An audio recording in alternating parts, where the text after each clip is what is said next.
Hello, welcome to Magentlemen. Hello, welcome to the Magetlemen podcast. If you're here for the eighth time, we love and appreciate you. Yep, welcome. Steve B is backlit this week. I'm pretty sure. I think I had moved the light during our previous podcast. Just playing around, and then today I just left it where it usually is when I'm not doing a podcast. Looks good, man. I didn't have it there last time. I don't remember. I'm pretty sure I was half asleep during our last podcast. I'm pretty sure. I like. I hope maybe people know this.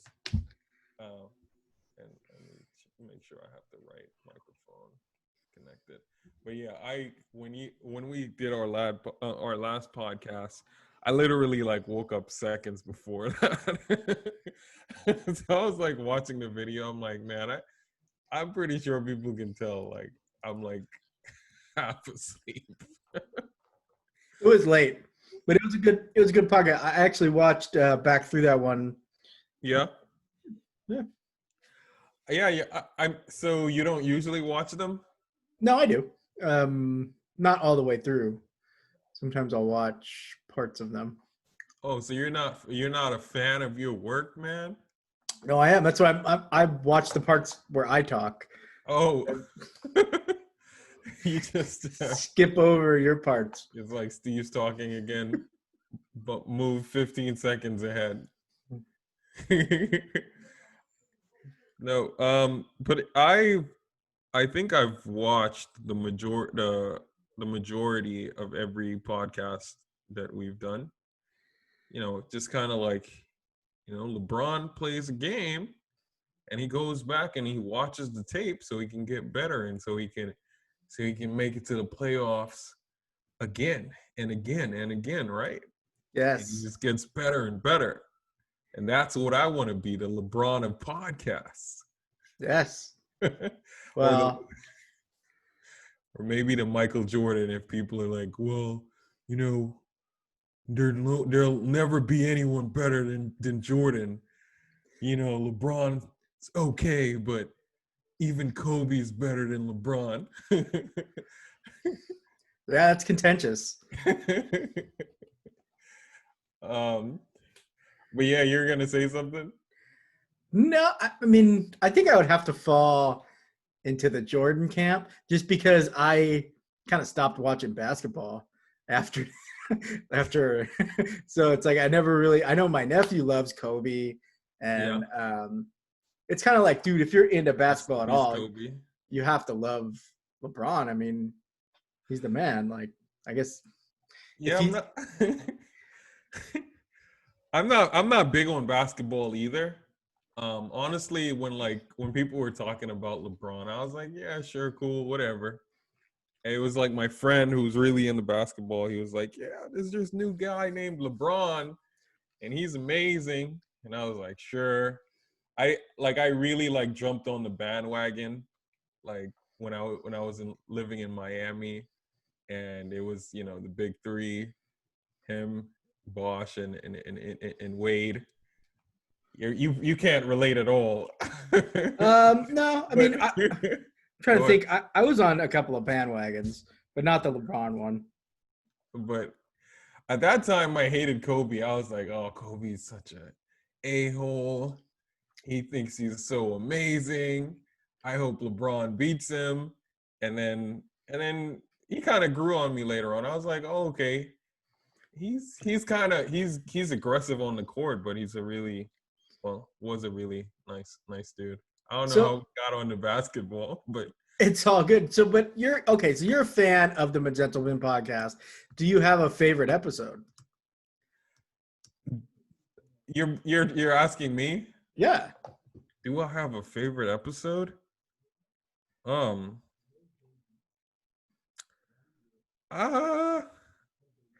mean, I would say I guess our first episode may be my favorite episode. That was a good one. Yeah. Yeah. Yeah. I thought we really killed it on becoming an M2 dev. Like becoming an M2 dev? Yeah. Like I think that's the one. Like one of them in that it was either 2 or 3 weeks ago. Mm-hmm. Like I listened to that one a couple of times. I was like, dude, this is a good episode. You're like, wow. Yeah. I'm so informative. I'm helping so many people. I'm even helping myself by listening to myself. Yeah, but that one doesn't have a lot of views. That's the funny thing. Yeah, I mean, did you post our latest one on LinkedIn? Yeah. Yeah, you did. Okay. Yep. I haven't been I haven't been as active on LinkedIn as I was in the past few months. Yeah. I mean, I think you got to chop it up though to like probably because the one we posted like 2 weeks ago, and this will probably come out next week, so 3 weeks ago, and then 4 weeks ago. Yeah. That was all during the election stuff, and people are like focused on other things. So we're losing ratings to the president, the king of ratings. He is the king. Well, yeah, the ex-king. No surprise there, right? Yeah. Exactly. I don't know. Maybe not. Yeah. It could be that. I mean, people are tuned in to the election, even though the election has already happened. There's still some suspense, right? Because there's going to be some suing and right. There's already some suing and stuff. Sorry, guys, for getting into politics. Steve B, come on. It has nothing to do with Magento. It just doesn't interest me. But yeah, you want to introduce today's topic then? Yeah, definitely. I mean, so the topic is switching jobs, right? Like starting a new job, ending an old job, switching jobs, right? Yeah. Been there a lot. And this would, again, by the way, be a great episode for a recruiter to sponsor. We are looking for a sponsor. Recruiters, come on, we're getting over 100 views on every video. You can have your little ad right here. Invest early while we're still small. Exactly. It's billions of views from this point on. Oh yeah. At that point, we'll only take we'll only get endorsements. We'll only take contracts from like Nike or Pepsi, big name companies. I mean, we have meetup group podcast episodes that are getting close to 1,000 views. Yeah. Man, we definitely. You had texted me, this week about doing a Magento to Charlotte meetup, which we've kind of been neglecting for a while now. Did we just not do one last month, or it's like a monthly thing, isn't it? No, well, we were doing one every 2 weeks. Oh, well, then we've been neglecting it. Yeah. Oops. We have definitely been neglecting it. I mean, I have been extremely busy, and I assume you've been, but no excuse. We do have to get back to that and make it happen. Oh yeah. Yeah. Especially with those kind of views, we really got to get on it. Yeah. I still need to make my Docker video. You'll never do it. Just give up. No. Well, I made this tutorial and I put it on Medium, and it has like over 200 views and like 95 reads at this point. Yeah. I have other stuff on Medium, and like the views are maybe like 4, 5, 6 views, but this particular, like the one with creating a local environment using Docker, has almost 200 views. And I see what you're saying. You don't need the Magetlemen podcast. You could do it on your own, and you're moving on. You're starting a new podcast job. I'm telling Mark Just, I'm just putting out a warning that I'm gonna make a Docker, a Docker setup that competes with his, Because right now he has one on GitHub that has like over 1,000 stars right now. Yeah, dude. Yeah. Watch out, Mark Schuss. Yeah, you just your version will will have mutagen in it. Well, I think mutagen is no longer necessary, actually. Right, it got dumped. Yeah. I just one day I was using Docker on Mac OS and I was trying to get mutagen to work. I got it. I spent a whole bunch of time getting it to work, and then later for this particular person, because I use Linux, and you don't need file syncing on a Linux machine. Anyway, this person that I set up their Docker environment for, like later on, they just didn't turn on the mutagen syncing, and I was like, wait, and you're still able to edit, and everything works, and I was like, wait, oh, you don't need mutagen anymore? Awesome. The thing is, it's still super slow. I don't know if Mark Schuss' situation deals with the slowness. Anyway, we still haven't touched the topic yet. No, he doesn't use mutagen either anymore. Yeah. But I'm saying speed though is yeah, because Docker is can be really slow, especially on the first time, like after the first initial setup of Docker. It's really slow on Mac OS. A lot of performance tuning that needs to happen to make it, not want to make using it not so painful, right? Or anyway, you can just switch jobs and you don't have to use it. Just switch something else at the other job. Go to somewhere where they use Valet or Valet Plus, right?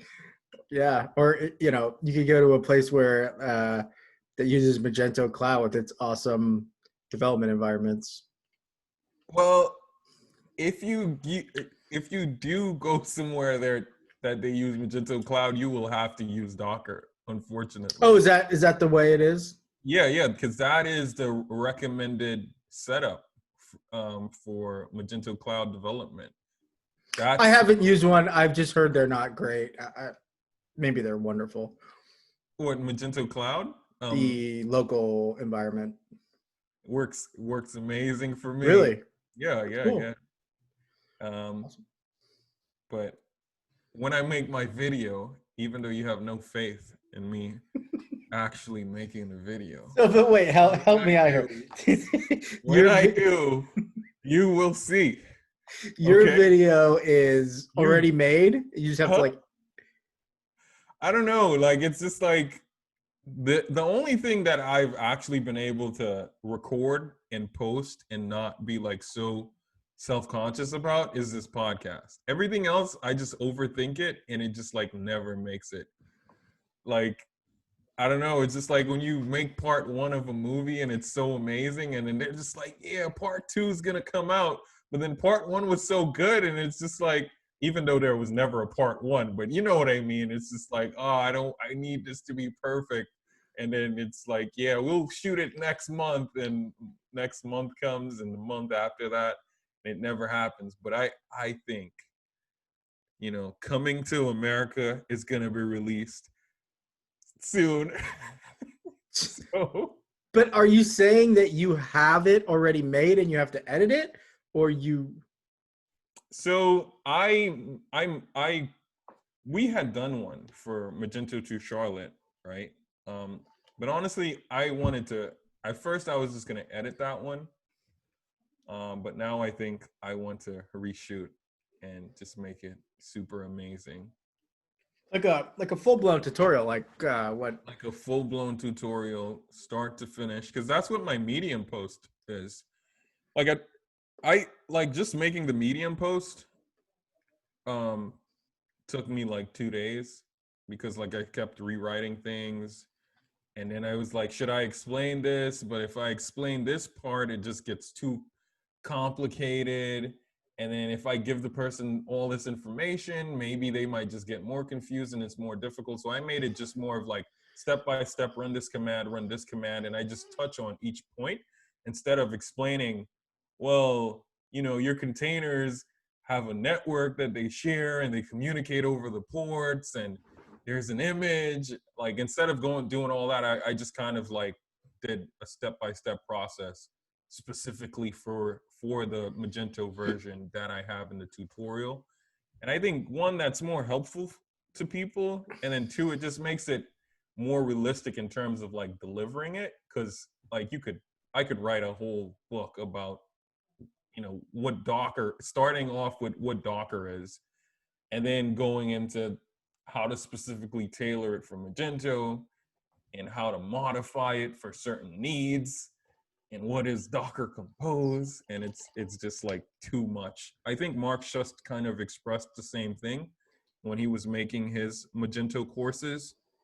He wanted to pack so much in and it was just not getting done, that he just had to simplify it, and just kind of like make these little tidbits and just cover just enough so that at least he can make progress and at least get something out there, versus trying to be a super perfectionist, right? Yeah. Yeah. You're a lot like Mark Just. Totally. No, I'm not. That's not what I'm trying to say. It's really, I'm not trying to compare. It's obviously, I mean, I saw his podcast, not his podcast, this episode with him and Kaylin Jordan, and they were talking about how they had 20 years in industry. And I'm just thinking that I haven't even left my 20s yet. Right? So I'm like, you know, shout out to Commerce Hero. Obviously there's no comparison. Obviously no comparison. 20 years of development, you know, I'm each, still in, right? Huh? Each. Like yeah, each of them have 20 years in the Magento. Combined, their development experience is over the hill. Yeah.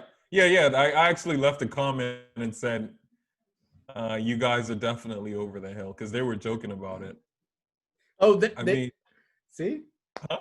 I'm witty like that. Bam. Kaylin responded. Mark didn't say anything. Maybe he's mad about it.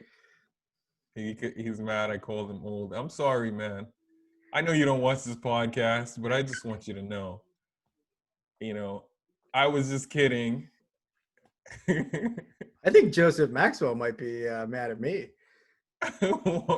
Why? You never posted my episode with him. Oh, it was like months ago now. I don't think he's posted another episode of that podcast though. So he might just be. I mean, COVID changed everything. It's difficult to be like consistent, right? Yeah.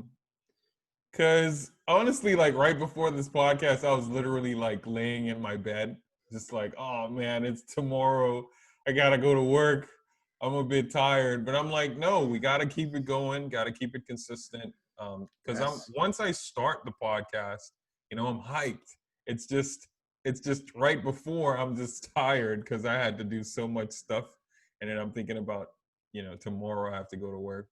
And we got to keep the fans happy, man. We actually have fans of this podcast, and I would like to shout them out. I think I might shout them out when I post this one and just do a couple @signs. That's a couple of people who post encouraging comments and stuff. Because for me, that's big, man. Like when someone says this is really good and I really like it, blah, blah, blah, keep going. It's fire. I love those comments. Well, Kaylin likes our thumbnails. Yeah? Yeah, he keeps saying the thumbnails are great. What, like you guys DM or what? No, he drops comments. You don't notice his comments on LinkedIn? He always says he likes the thumbnails. No way. Yeah. Dude, no, I always try to respond to every comment. No, Kaylin definitely talked about the thumbnails a few times. That's my handiwork. Yeah. Man. Yeah. I actually dropped the comment and said, yeah, that's Steve T doing. Yeah, because you don't like the thumbnails, right? Huh? You're not a fan of the thumbnails. I don't hate the thumbnails. Why would I hate the thumbnails? No, I'm just curious. You've never said that you like them. No, I like the thumbnails. Oh my God. I'm like that insecure artist. Do you like them? Or I mean, I assume you hate them because you never complimented them. Oh wow. I love the thumbnails, okay? It's all good. Okay, let's talk about the topic, shall we? Yeah. Switching jobs, first of all, I highly recommend it. Okay. Not that Highly I'm going to recommend. leave my job. I'm not planning on doing that, but freaking leave your job. Okay. Go to another job. You're going to get a big freaking raise.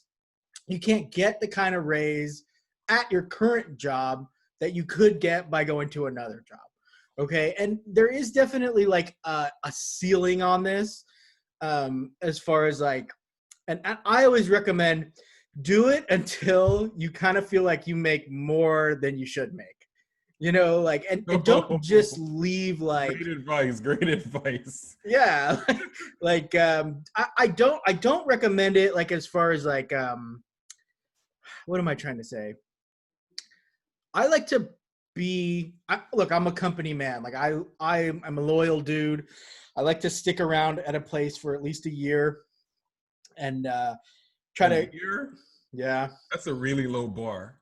No way. I mean, I guess I just feel like I when feel I feel bad about if I only stay a year. no, don't feel bad, dude. No, Okay, go ahead. Sorry I interrupted. no, you're good. I'm just, I mean, you can feel bad. I so if you look at my LinkedIn, um, I stay usually 2 or 3 years at my last couple of jobs. That's Um, average. 3 years is average. average for who? What do you? Well, just average statistically, right? People back in the day, people would get hired and just work somewhere and just, die there, right? Yeah, yeah. Now it's more like, okay, 3 years and I'm out. There's not that much. I mean, people are able to travel more and apply to jobs in different states and stuff, right? It's not like back in the day where it's like, hey, I'm gonna work in the coal mine for nothing against working in the coal mine, but Dude. it was just like there was no internet. It was just like I only know the jobs that are in my area, and I'm gonna do this until I die. Now it's more of like, I think it had gone around 7 years, and now it's down to 3 years at least. uh my Someone said that to me in the past. It could be completely um inaccurate. What did they say? 99% of statistics are Fake. inaccurate. No, I think it's like 75%. So it 75% of statistics are inaccurate, sounds a little. including this one. Yeah, exactly. If you go with 99%, it's too on the nose. Yeah. Kind of have to. Yeah, okay. That's fine. 3 years. Okay, but here's the thing, right? Like, how do you know when it's time to change things up? Um, Definitely for me, like, number one is if you get fired or laid off, obviously, time to find a new You're job. not the one changing things up. The company's changing things up. Yeah, yeah. I mean, I've had both of those happen, and it's not fun. It's like you got to find a different job, right? And that's what it is. What it is.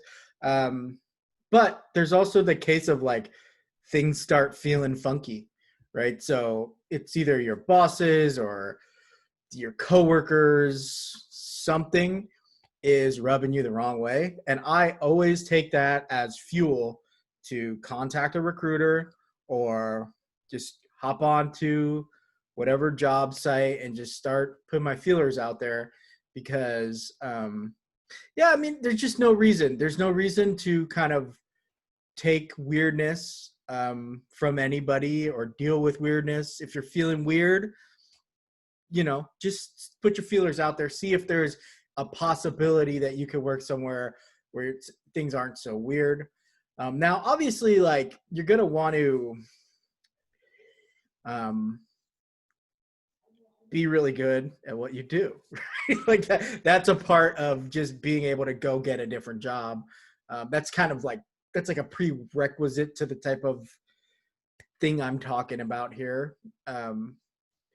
But definitely don't wait too long if things are feeling weird, right? Like, Yeah, if you think you're gonna be ushered out, um, right? It's better to leave on your own terms. Well, not only that, but just things usually, like I've had a situation where like I was going along cool for 2 years plus, and then you know, they were doing some pretty big changes, and that's fine. Like I'm on board with that, but I was kind of like sounding the alarm that, hey, some of these changes that you're saying are going to be super easy are not going to be that easy, and here's the reasons that you're kind of setting yourself up for some difficulties. And I was kind of, I would say, disrespectfully rebuked in front of a whole meeting, as far as just like, hey, Steve, why don't you just shut up?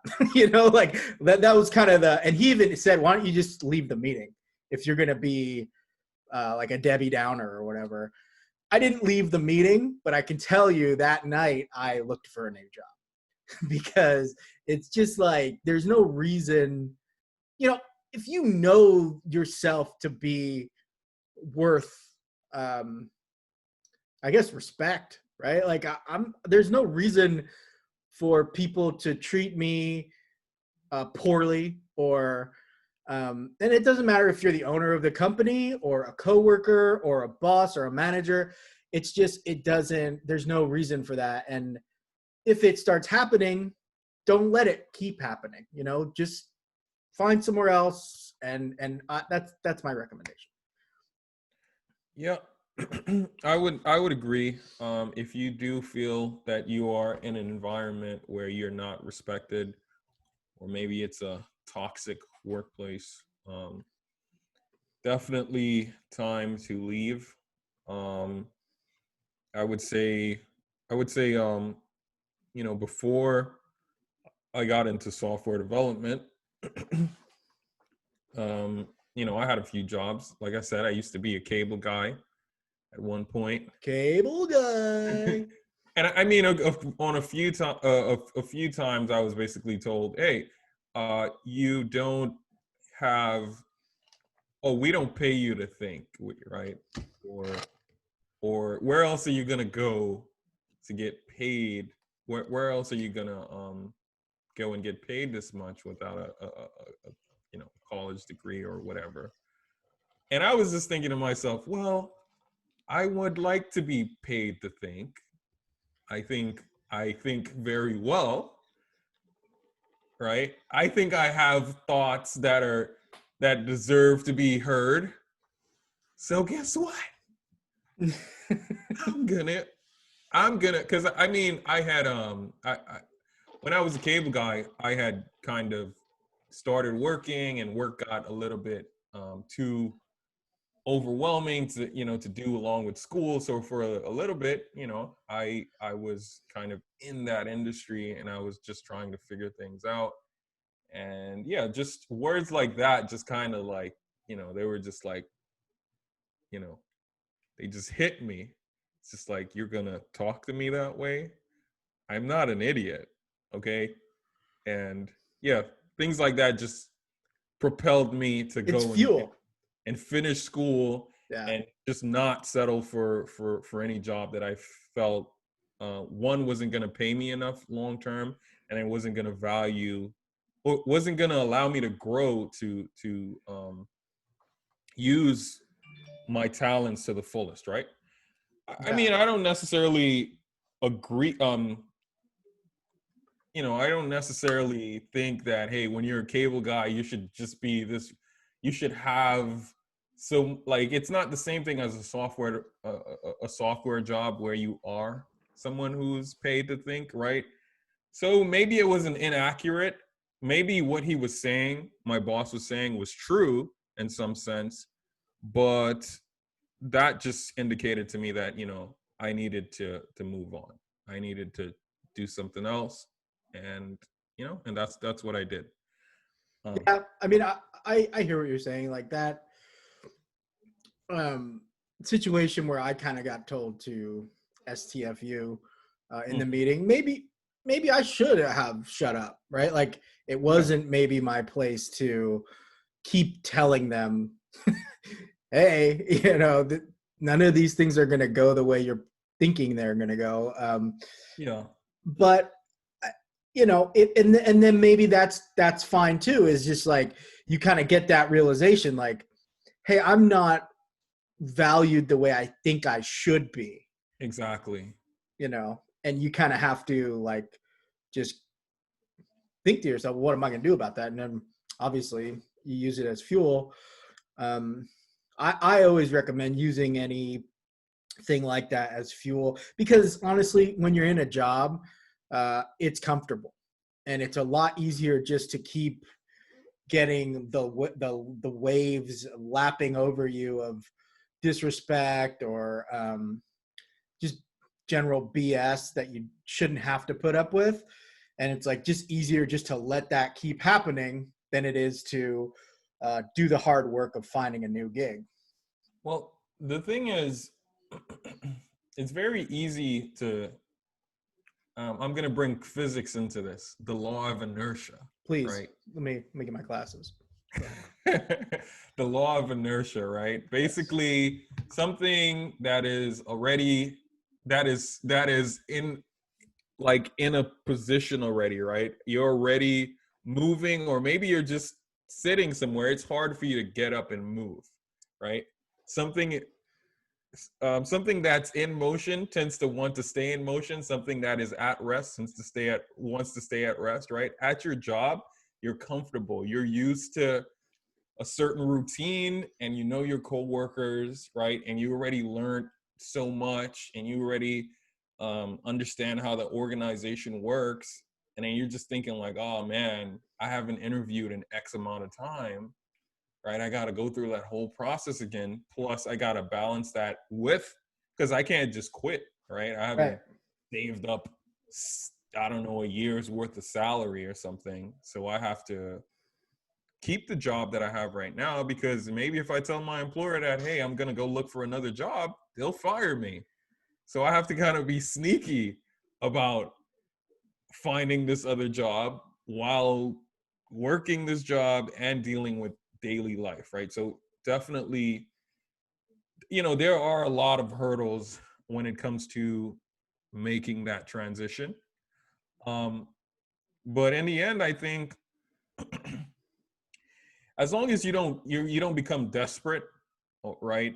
Where you're just like, I'll take anything, right? Because it doesn't make sense to come from a place that you're not happy and then rush into another place that's even worse or exactly the same, right? Yeah. Yep. But in the end, if you do make a right choice, I think it's always better, just for peace of mind, right? And then, like Steve pointed out, there is usually a bump in salary associated in making that jump. I mean, I recently experienced that, where I came in at a certain salary, and then I was kind of performing duties way above that initial salary, and then it was just a huge thing to actually see that pay bump. But then once I jumped ship, I saw significantly more than what I was even asking for. Yeah, and I mean, so like for me, the best situation is going to be that you're not the desperate one. Mm-hmm.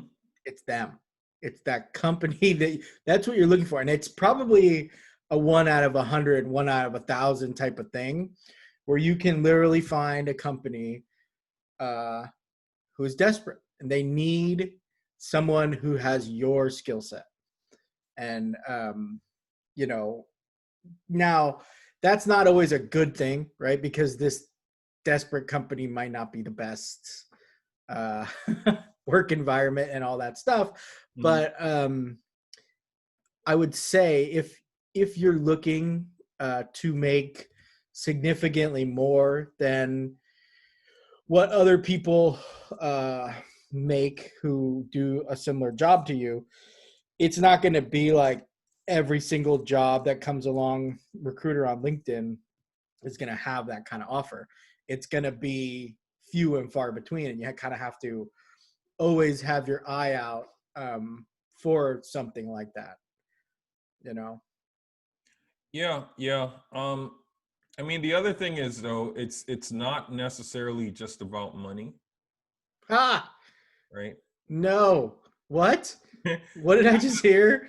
No, but I'm saying, I mean, 130,000 a year, or however much, your next job is going to be, working 80 hours a week, Oh, okay, yeah, right?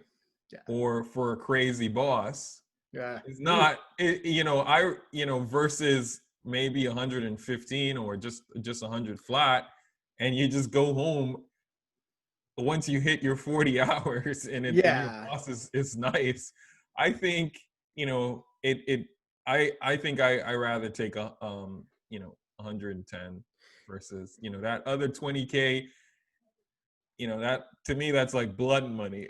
oh yeah, Right? yeah. I wouldn't It's want to like I'm work. selling my soul. And I think we talked about that in the interview podcast. You want to make sure you have your expectations set, like that you're not going to be working 80-hour weeks, or maybe you are, but you want a significantly more money. The thing is, though, when you do start your new job, at least for the first 2 or 3 months, be more flexible. Don't work 80 hours a week, but be prepared to work 60, you know. Yeah. I would say maybe not every single week or whatever, but when you start that new job, you're going to want to put in some extra time to kind of um, but after that 2 or 3 months, that's when you start setting the boundaries of like, look, I'm now familiar. I know everything that's going on here. I've demonstrated my value. Um, and now I need to let you know that I'm going to be working closer to 40 hours per week, maybe 50 tops. Yeah, yeah. I mean, there's that also, right? It's like, um when you make that transition, there is that sense of insecurity, um like imposter syndrome, learning a new code base, just learning the new personalities at that new company, right? You at your old job, you might have felt invincible, like these people already know me, they already know what I can do. They're not like, I feel like I would have to, basically curse the boss out or something for me to get fired. Versus at this other place, you might feel vulnerable, like you don't have any allies, and they're basically watching you. And any little mistake, since you don't have a track record, you feel like, hey, they might automatically turn to, okay, maybe this was a mistake, and you could be ushered out of the door, right? So you got to be ready for that. Yeah, I mean, even at the old job though, where you felt comfortable or whatever, Yeah. it's just a lie we tell ourselves.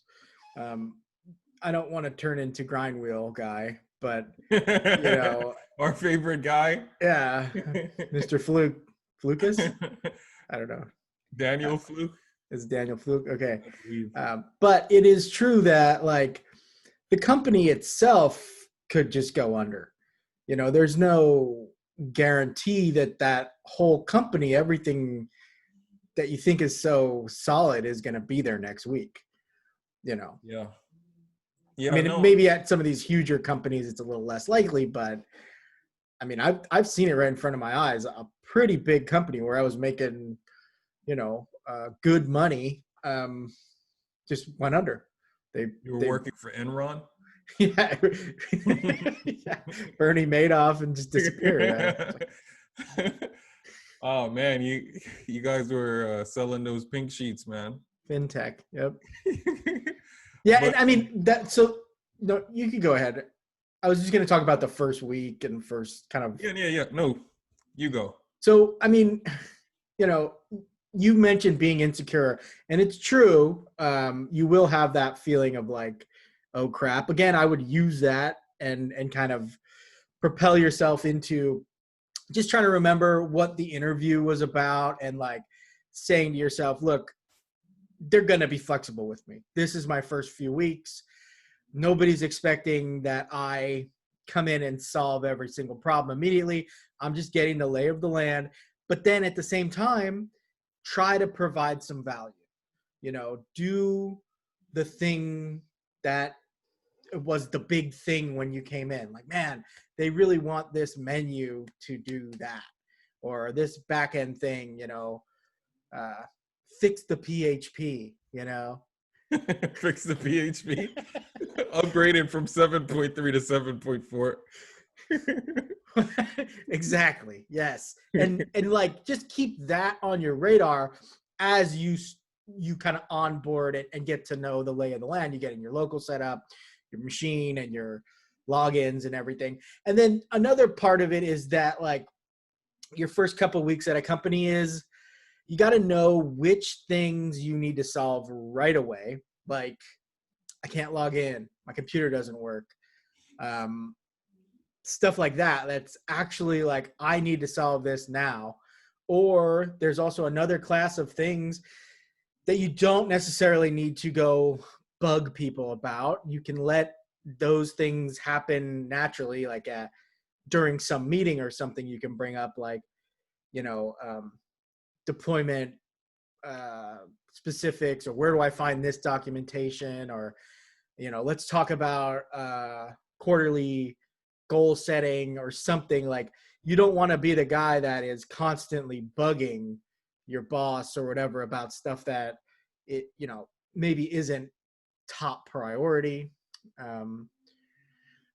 Yeah, and the thing is, when you just start out a new job, you tend to overthink things. So there's kind of like a balance of like not wasting time too much because you don't want to seem stupid, but then also asking questions so then you don't spend too much time doing stuff.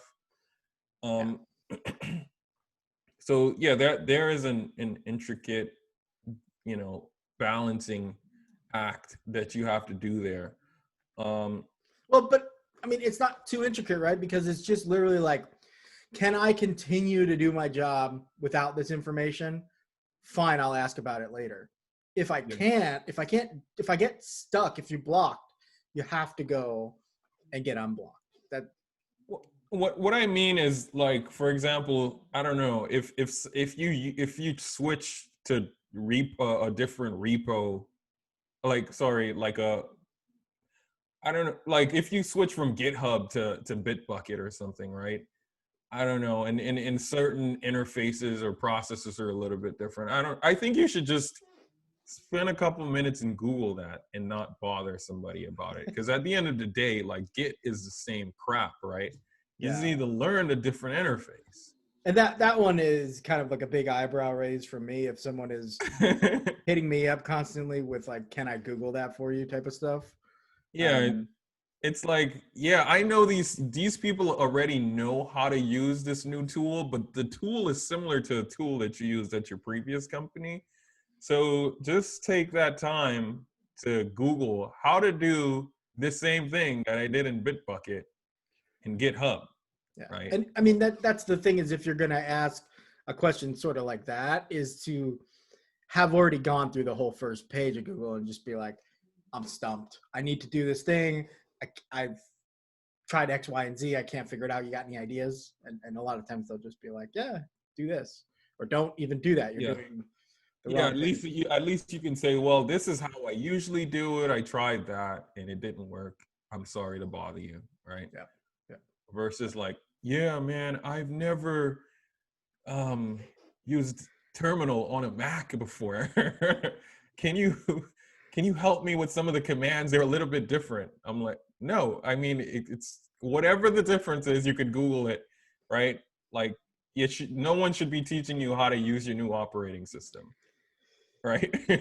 If you're used to one operating system, obviously you're going to be a little bit slower on the new one, but just take a couple hours, Google shortcuts. And don't beat yourself up. Like, people, I think, at a normal company that's not, insane, they're going to have a lot of flexibility with you the first couple of weeks, and they know that you're either getting started on a new platform or whatever. I mean, if you had set the expectation in the interviews that you know the OS, you know the code base basically, and everything, then they might expect that you hit the ground running.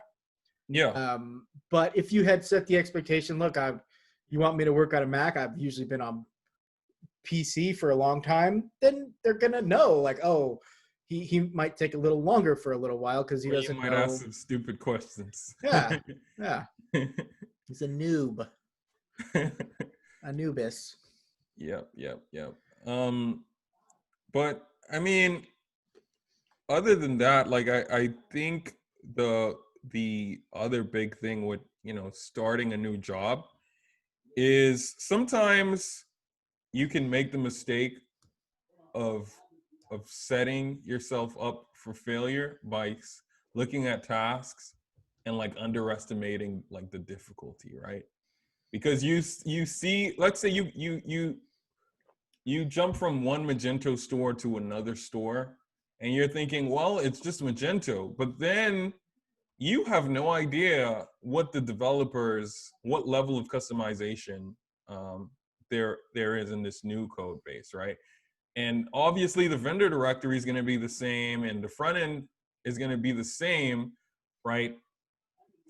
2.4 and 2.4 is the same, but what about the customizations? What modules have they installed, right? What level of expertise are the current developers at? Are they much better than you? Are they much worse than you? Are they at the same level? All of those things, like if they're at the same level as you, the code quality and the work that you can expect is going to be about the same. But maybe you have developers that are much more advanced than you, or maybe their code just sucks, and you just come in and you're thinking you're just gonna you say, hey, I think this task is going to take XYZ amount of time, and you realize, oh crap, this isn't done the right way, and that isn't done the right way, so it's going to take me like 2 weeks just to fix that before I can even start the task. But you already sold yourself so hard, like you already said, hey, I'll do that upgrade, I'll take you from 1.0 to 2.6, even though Magento 2.6 isn't out yet. But I'm saying you just set the bar so high that, and then you're just like, wait, wow, I didn't expect the differences to be so different, right? Between what I did before and what I'm doing now, right? I mean, it's almost like, and that's a really good point. When you start a new job in a new code base, and I mean, even if you're at an agency and it's a brand new build, like you said, it could be different developers or different expectations, or the PMs or creative, someone has these other expectations. So you almost can't give estimates when you're brand new until you're almost done with the task, because then you're like, oh, that's how long it was going to take. So it's like you kind of have to give these like, well, under normal circumstances with what I'm used to, a lot of like qualifiers, then you can kind of say like, oh, it might take this long. But then you do run into the thing where it's like, I don't know if you've ever seen the GIF or the clip from Malcolm in the Middle, where 1 second. Yeah, right. I'm having a podcast.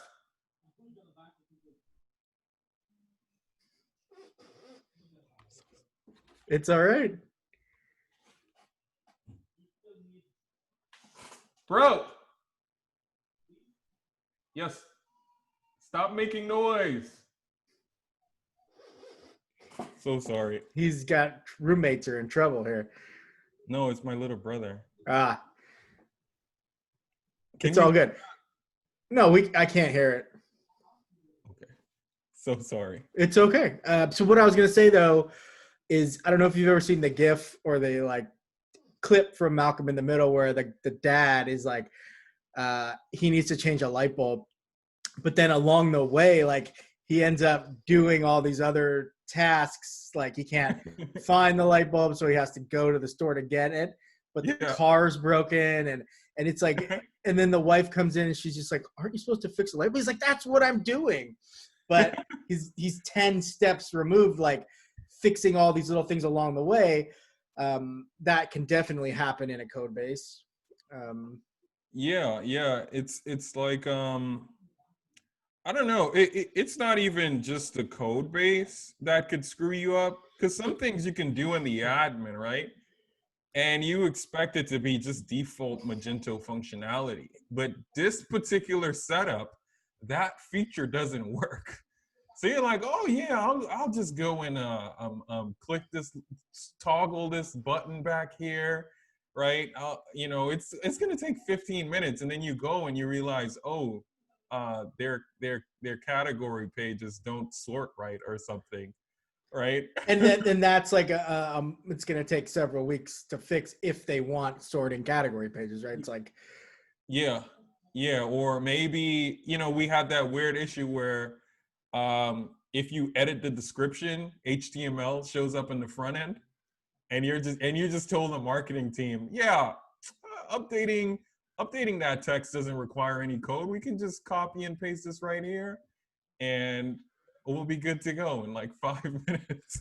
The next thing, PDP page is broken. First day. Did that happen to you? No, I'm just thinking, like, as I worked on those issues, I could just imagine you making that assumption that thing works. Yeah. Right?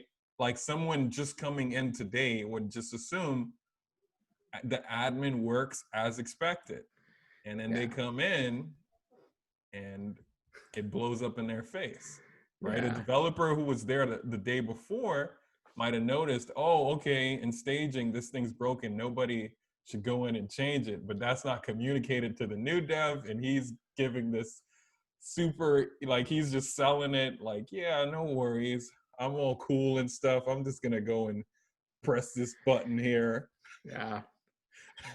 I mean, I think that's a really good point. The other thing is, if you can, in between jobs, give yourself a little break, do a little vacation time a week if you can, maybe a little more. I don't know if you took any time off. I had maybe like 3 or 4 days, not much. Yeah, that way you kind of decompress from the old one and kind of come in energized to the new one. And when you get to the new one, show up early. Like I can't stress that enough. Your first day, be on time, be early, know how you're going to get to the office, and do the route a couple of times, have it all planned out. Make your little lunch the day before like it's a field trip, and lay out your clothes, the night before. Yeah, I mean, things happen, but that would be a tough situation to be in.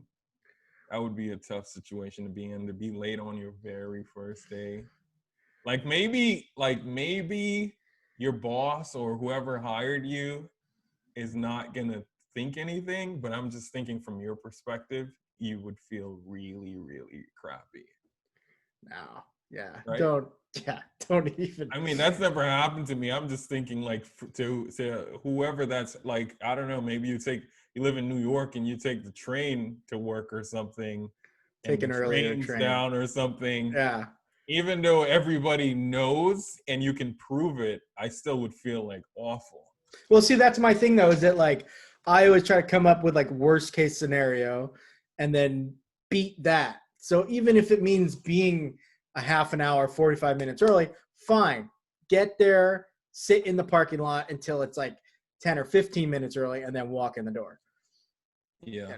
Listen to a podcast or something. Pop on Magentlemen. You're good to go. Well, with that, don't you? Some would argue, right, that you not set unrealistic expectations in the beginning, because then your new company might expect you to just be that way forever. Not your first day. Obviously, the first day, you'll be super early, or not make sure you're not late on your first day. But I'm saying, let's say you spend the next, the first 3 months coming in 30 minutes early, staying super late, staying past your, the time that you're supposed to get off, just because you want to make a good impression. That could come back and bite you because you were doing work at a certain pace, and your bosses come to expect that. And now that you want to kind of lay back a little bit and just kind of settle into that 40, maybe 45-hour work week, it's a problem. Right? I mean, I would probably argue back with that and just say, like, that first couple of months is sort of your time to not only just show them what you can do, which I guess is happening, but it's like you're kind of opening yourself up to take on more responsibilities. Because if you don't know kind of everything there is to know about the company and what's all happening, like those are the things you learn during those first 3 months, and you have to take the extra time to do that. And that way you kind of have the ability to take on more responsibility. And then at a certain point, you also have proven yourself to the degree that it's like, yeah, I'm gonna be scaling back and setting boundaries to a more normal work-life balance.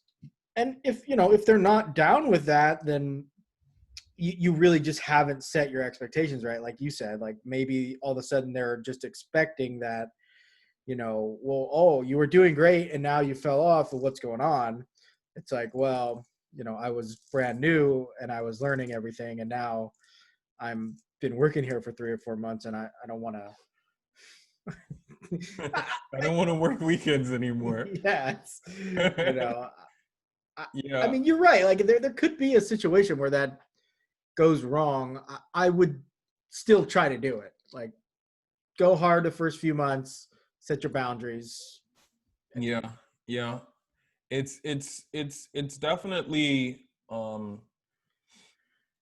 I think a bit tricky to kind of set those expectations, because whatever you do in those first couple of months, and whatever you initially say or communicate to the company, starting from the time that you interview to the weeks that follow, are the what this that's going to set the tone of everything, right? Yeah, but I mean, like, as long as the quality of what you do doesn't decrease, yeah, I would think you'd be okay. Like, they just would I would think they would expect like that. You might be right though. I mean, no, I think you're right. A reasonable company would understand that you came in and you were trying to kind of make a name for yourself, or just get over the learning curve. So you put in that extra time, and now that you kind of understand how everything works, you're going to scale it back a bit. I mean, you can also But tell by that is what the ideal situation, though. other people are doing, right? Like if you work at a company where people are working, 60, 80 hours a week, and you think you're going to scale back after 3 months, you're wrong. Like that. No, you're not. You're going to either work what they all work, or you're going to find a different job. Well, with that, then, I mean, do you have some interview questions? So a part of getting a job, right, is they give you like some time after the interviewer asks you some questions. They give you an opportunity to ask a few questions about the company. You have a few good questions, go-to questions that you usually go to, just so you can, kind of feel the company out. Because at the end of the day, you're interviewing them also. If you're not in a desperate situation, you might want to figure out what the dynamics are on the other end before you accept that offer, or maybe you just keep looking at other opportunities, right? Because sometimes you have 2 or 3 offers, if you're lucky enough. How do you kind of decipher which way to go, right? If you're in that lucky position. Yeah. Well, I mean, first of all, I don't believe in luck. Okay. I'm like Oprah. It's preparation meets opportunity. Okay. Okay. And second of all, my question when they ask that is, like I say, well, what are the name some tasks that I would work on in the first week, and then the first month, and then the first 3 months. What are you guys thinking for the first week? You know, Yeah. what am I going to do? And then that gives me a flavor of like, oh, okay, you know, they're looking for a lot of layout stuff, or they're looking for a lot of JavaScript, or maybe they're looking for, I mean, it's usually either one of those two. That kind of, and you can also tell a lot by what kind of questions they're asking, if it's really JavaScript heavy or if it's layout heavy. And then I guess they want full stack. Yeah. Yeah. At that point, you're like, oh no. I'm interested in it. I don't claim to ever be an expert at that. You know, I try to always just tell people where I'm an expert and where I'm willing to learn and do that. But yeah, I mean, I think that's a good question. What do you ask something special for that one? Well, I usually ask things like, you know, what do they use for their local setup? I don't know, their infrastructure. Just like, no, dude, we work on the live site, no local setup. Well, I mean, that is the case in some places. We just connect that does happen with SFTP. I've heard it before. And I just transfer files using SFTP. Yeah. Back and forth. Some people, they have a developer who's not a Magento developer, or someone who's just learned, like, you know, they're just starting to build out their team, and you're going to be the first actual developer on the team. So you have no one to rely on, or no one you can go to and say, hey, you know, there's this weird thing happening on the server. How have you guys dealt with it in the past? Like, there's literally no one, right? So you're coming in and you have to build things from scratch. So I usually ask, you know, how big is the team? Who does the team consist of, right? Are we talking just front end devs? So that means, okay, all the back end work's going to come my way, you know, or is it back end devs and, you know, they're going to expect me to do some back end work and some front end work because there is no front end developer, right? So yeah, definitely size of the team, and infrastructure and whatever their local environment looks like. Well, it's not size that matters, DP. So a size of one doesn't matter to you? It's how they use the team. They're like, we have 0 devs. You're our first developer. We want you to handle marketing. And oh, that's the other thing, right? Some companies don't even know what a developer is supposed to do, right? And that's true. Think you're gonna be like creating coupons and stuff. Yeah. And writing code. Yeah. Right. And doing the SEO and the emails, everything. Yeah. Or you know, they're looking for someone more senior to, you know, kind of guide other developers. Or maybe they have a remote team, and you're just going to be you obviously have those resources, but you're the only person in the office. So just like to picture that. That's going to determine how happy you are in the company ultimately, because I mean, you're interacting with your colleagues or not interacting with anyone, and everything falls on you. If any issue happens and you're the only person with that particular skill set, it's like you solve it or it doesn't get solved, right? So there's that pressure. Maybe you're used to working in a collaborative atmosphere, right? Maybe it's you and 3 other backend devs, or maybe you had a DevOps person, right? And now you're going, like the company I moved, the company that I work for now, I kind of act as DevOps because I'm on the cloud. So then, there is no person in between me and the server. Like I write the code, I deploy it on the server, I manage the database, I talk to Magento Cloud, I configure Fastly, I do all of that. Versus in my previous dynamic, there was someone who kind of handled all the Fastly stuff. There was someone handling the local environment. So, yeah. Isn't though in theory? I don't mean to.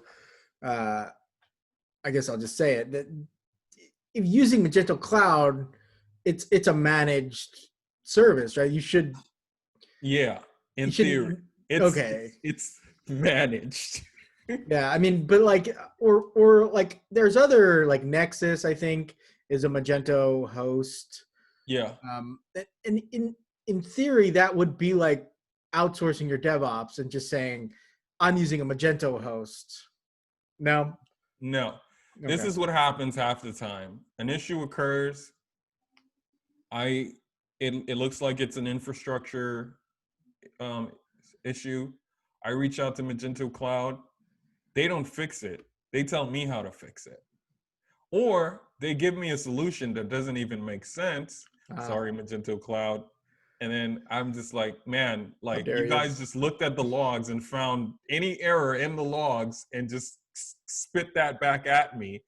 And I'm still trying to figure out what's going on here. So I would not say it's good to have Magento support there. They do help in some cases, but if you're looking at them as a managed, if you're looking at Magento Cloud as a managed infrastructure, and like from a traditional, like the traditional meaning where like you just hand off certain tasks to a team of people and they do it for you, that's not what happens. They kind of just advise you, and then sometimes you don't get a response from them for like days. In the meantime, you have to figure out the problem, right? Because business has to keep going. Okay, that makes sense. Yeah. Yeah, I mean, I think the big thing though when you're starting a new job is to take it easy on yourself. Don't be too hard on yourself. Put in that extra time, get to know everything, and you know, believe in yourself.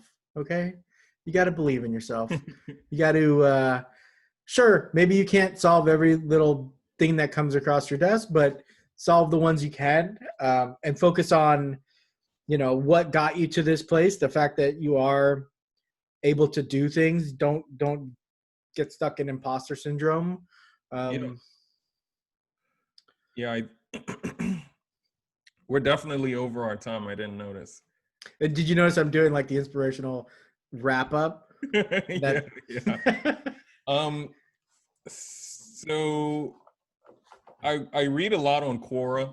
There's this one guy on there. I don't know what his name is, but he's this dev that has years and years of experience, and he basically said that look, if you inherit a code base, you will never, if you weren't there from the beginning or close to the beginning, you will never be as efficient on that code, like making changes as the original people that actually created it, because they know all the little booby traps. They know why they made this thing the way they made it. They know the constraints that they faced at that time, and you're just coming in and this thing's already built, especially if it's like a monster, right? I'm not gonna say you will never be as efficient as them, but it may, depending on how customized or complex a Magento store